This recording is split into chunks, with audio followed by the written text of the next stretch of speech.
Whether you're a student looking to crack your exams or a professional, building your English vocabulary will always be of some help to you.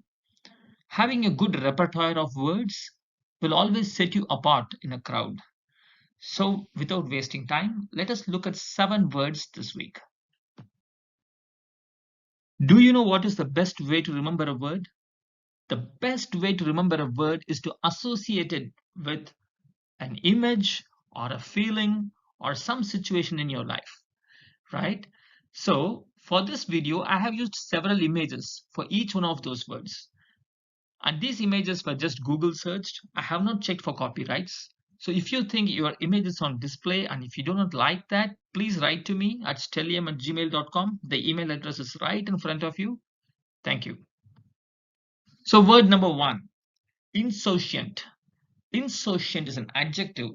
It stands for somebody who is free from worry, careless, nonchalant, debonair, jaunty. It's used in a negative connotation. Somebody who lacks seriousness that is actually needed in a situation. When somebody behaves in a very flippant way or a nonchalant way, as if they are not interested, they're not serious about the situation, then you call them insouciant. An insouciant is an adjective, it describes something. So let us see some usage. Her insouciant tone clearly showed her lack of awareness of the complexity involved. He has a reputation of being insouciant in business meetings. That means no promotion. Her insouciant behavior earned her a few enemies because insouciant behavior can really piss people off, right? If somebody is not behaving with the seriousness that is expected of them, or without the seriousness for a particular situation, it really irritates people who are in responsible situation, who are taking responsibility for the situation. So insouciant behavior or boyish, childish behavior should be avoided at all costs, right? And it is always used in negative connotation. Remember that this word is used in negative connotation and rarely in positive connotation. So please remember that. Okay. Word number 2, connotation. Connotation is a noun. It simply refers to a secondary meaning for a word or expression, something that is not spelled out explicitly, but you just get the feeling when somebody says that. So that is a connotation. It's a hidden meaning or an implied meaning. Synonyms could be undertone, implication, import. Import not in import and export, but import here refers to the summary of what someone said, right? What is the summary of what someone said? That is import.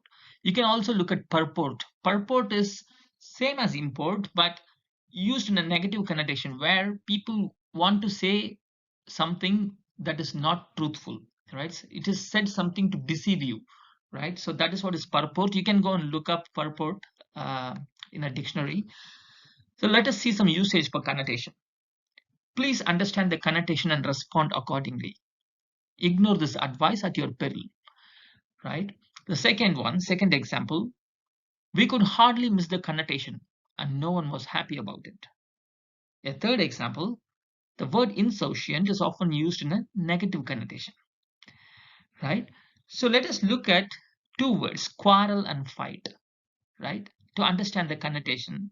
When I say that I had a quarrel with someone, you think about me shouting and he or she is shouting. That is what you think, right? In a quarrel. Whereas if I come and tell you I had a fight with someone, what would you imagine in your mind? No, two people taking blows at each other. That is what a fight is all about, right? So the connotation is different. Although quarrel and fight seemingly very similar words, but the connotation or the feelings that it evokes inside you are different, right? So this can also be thought in some other way. For example, in English, there are a lot of words which convey the same meaning, but for a particular situation, only certain words are more apt than other words. For example, if I make a statement, I told the teacher that someone is not coming to school today, right? That is a normal English, told, right? I can say I informed the teacher that XXX is not coming to school today, right? So similarly, I reported to the teacher that my notebook is missing, right? Report is something like something bad happened and you are reporting a bad news. Usually a report is used in a bad you're reporting something bad, right? So reporting has a different connotation. Inform has different. Told has a different connotation, right? So choose your words wisely when you're talking. When you're talking according to the situation, if you use the right words, your sentence would be good, and people will also get a good feeling. All right. Word number 3, Reek. Wreak. Reek. Reek is a verb. It means causing to happen, to inflict or execute. That is what wreak means. A common usage of wreak is wreak havoc, which means cause destruction.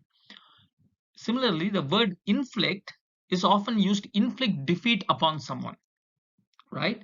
And synonyms of wreak could be unleash, ravage, and all that. Let us look at some sentences. The storm wreaked havoc as it made landfall in the city of Nellore.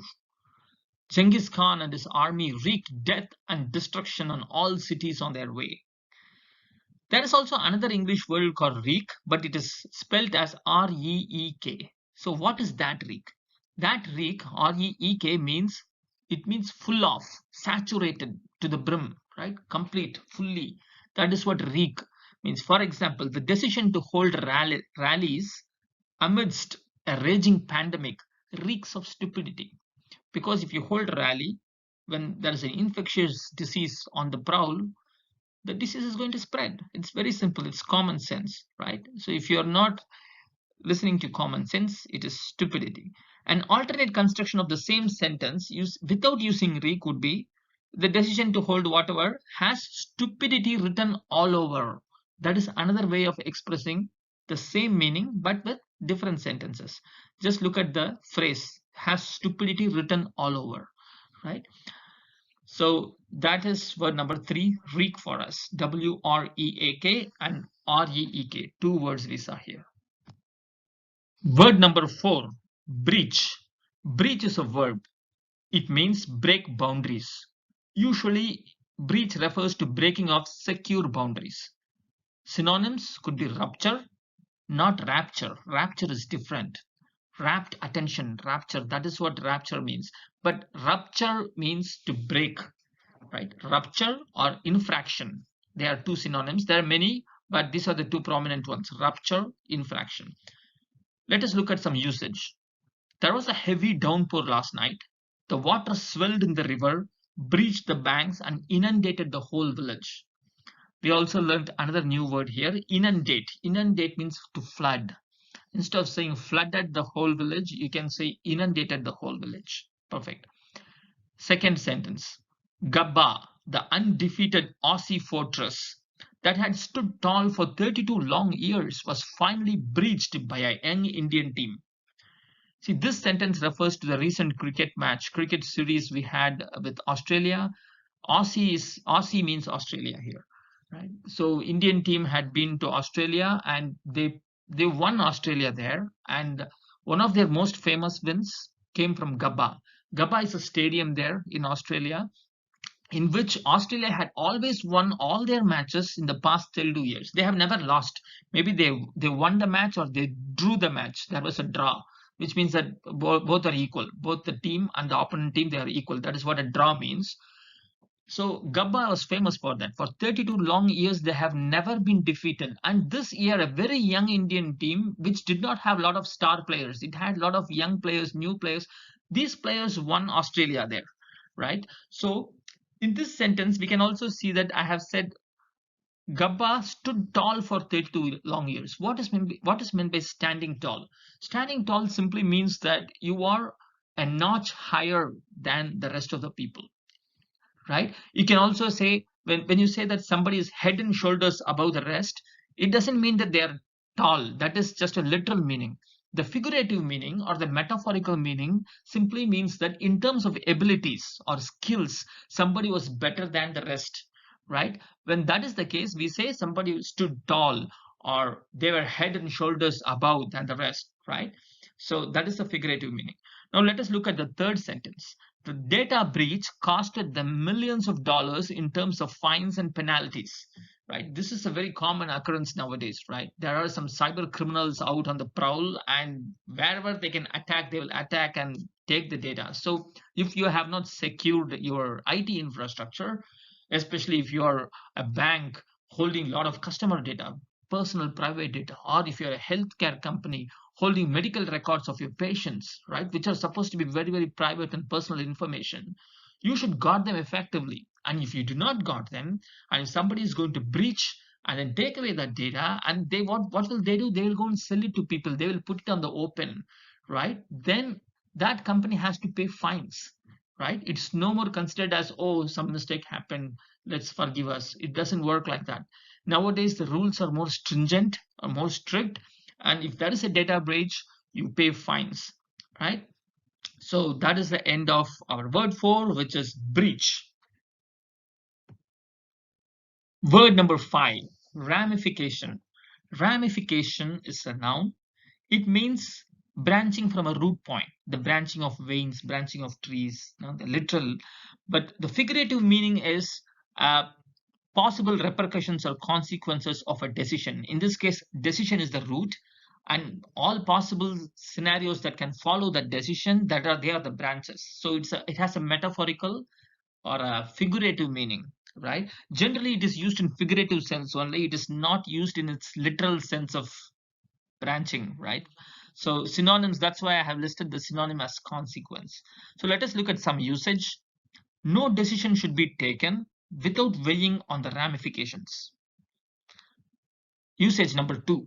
The decision was particularly a tough one, considering the potentially deadly ramifications that could ensue. Here I have used a word called ensue because it is more apt for this situation. I could have said follow, right? For example, considering the potential deadly ramifications that could follow, right? Instead of saying follow, I have said ensue. Ensue is a much better representation in this context. Let us look at the third sentence. The prisoner of war was treated well, as they were wary of the ramifications of unethical treatment. In this case, there is a new word called wary. Wary means careful, right?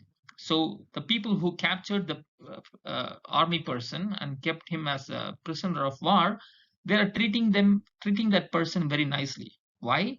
Because they know that if they mistreat that person, there will be some consequences. So the ramifications of unethical treatment, they were wary about it. So that is how this sentence is formed.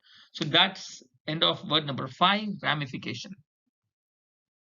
Word number 6, debilitating. Debilitating is an adjective. If you closely observe this word, you can see that it is made up of debilitate plus ing. Debilitate is a verb and ing is just ing, that is added to the verb. And whenever you see that a verb and an ing together, which is used as an adjective, you should know that grammatically they form a class of words called present participle. The meaning of debilitating is to weaken, enfeeble. Some of the synonyms: cripple, attenuate, weaken, enervate. If you look at attenuate, attenuate is generally used in signal processing. Generally, when you transmit a signal over a period of distance, the signal slowly weakens and you have to put some repeaters to bring it up to its original amplitude, right? Or if you throw a stone in some water, right? Initially the waves are big, right? There's a huge wave that forms. Slowly the waves become small, small, small, and then they just fade away, right? That is what is called attenuation. Similarly, if you look at innervate, the root word, you can see it has something to do with nerve, right? So when you say innervate, it simply means that something that has made you very tired, that you don't want to do work and all that. That is what innervate means. Let us look at some usage here. My father suffered a debilitating stroke that crippled his speech and movement in one side of his body. He survived for 10 months before passing into the ages. In this sentence, you can see that I have used this phrase, passing into the ages. Passing into something means becoming a part of it, right? They're basically merging into one.